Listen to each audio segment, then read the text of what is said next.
మీరు వెళ్ళండి అయ్యా, నేను దగ్గరుండి సర్దిస్తాను. రై తేండి తేండి. ఎక్కడి నుంచి తీశారో అక్కడ పెట్టండి. అతిగా ఆశపడే మగవాడు, అతిగా ఆవేశపడే ఆడది సుఖపడినట్లు చరిత్రలో లేదు. ఇది నా తండ్రి పుట్టి పెరిగిన స్థలం. నాకు సంబంధించి ఇది ఒక దేవాలయం.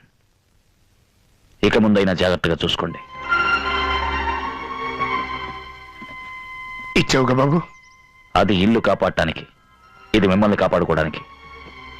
నరసింహ, మీరు పెద్దవారు. మేమంతా పెద్దవాళ్ళమే వయసులో. అందరికన్నా విశాల హృదయం ఉన్న నువ్వు బాబు నిజమైన పెద్ద మనిషివి. నన్ను క్షమించు నరసింహ. మమ్మల్ని క్షమించనయ్యా.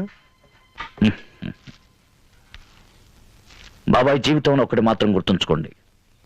కష్టపడందే ఏదీ రాదు. కష్టపడకుండా వచ్చింది ఎన్నటికీ నిలవదు.